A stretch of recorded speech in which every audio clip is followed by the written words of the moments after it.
In January of 2015, a Polygon article reported that more than half of EA's revenues in 2014 came from downloadable content, which is why this article said that paid DLC is here to stay, because it seemed to be pleasing EA shareholders to an almost frenzied degree. Now, the same article notes that EA believes that the core game purchases were declining, whereas supplemental content purchases were increasing from dedicated players. So the assumption here is that EA marketed its games flaunting its DLC as less players were buying the games, yet the dedicated players would want every bit of content the game would have to offer, which maintains the revenue of the overall game release, despite the recent trends shown in their revenue.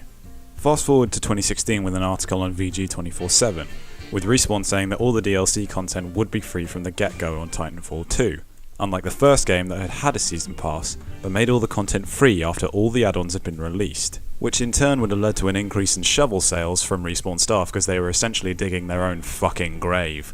This announcement of free DLC in Titanfall 2 came from Respawn themselves, with the lead programmer saying that one of our lessons was that we won't sell maps anymore, to avoid splitting the community.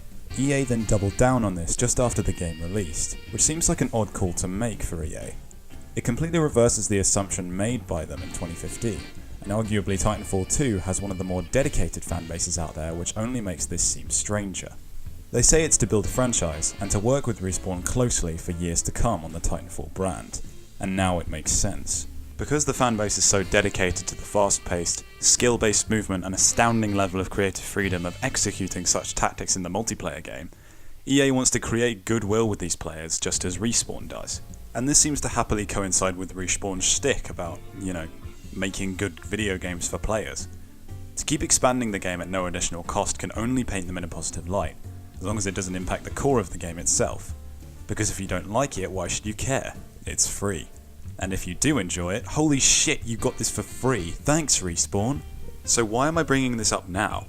Well, new maps being released for free is nothing new, but the entirely new Frontier Defense mode that would probably cost a third of the game's price in a Call of Duty or a Battlefield simply highlights the whole debate about whether paid DLC is even relevant anymore.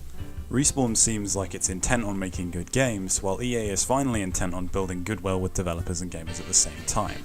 But this is only tied to Titanfall 2, which essentially makes it the child of a loveless marriage of two estranged parents that are keeping them together. What do you mean, Freudian slip? Will this be a trend? I mean, I'm talking about Titanfall 2, not the whole loveless marriage thing. That's already a trend. I'm talking about games like Overwatch, Halo 5, and the new Battlefront 2 that's coming out, releasing new maps and modes pretty consistently for free, but somehow I think it will be a long way to go before the free versus paid DLC debate really hits home for developers and publishers. But no one can really know for sure. Now that all seems like a Holden Caulfield level of tangent compared to the title of this video, but my point is the message that Titanfall 2's DLC seems to be sending is that creating goodwill with consumers can be seen as more important than making money off of them, at least in the long run. As to whether this works, I don't know. I don't have an economics degree, I'm an arts guy. As for my experience with Titanfall 2, I just keep coming back to it. With each new release, every time I come back there is something new to play, there's a new map, there's a new gun, there's a new whole bloody mode to play. I just can't wait to see where they'll take it next. If you want to see more from me, hit the subscribe button, and I'll catch you on the next one.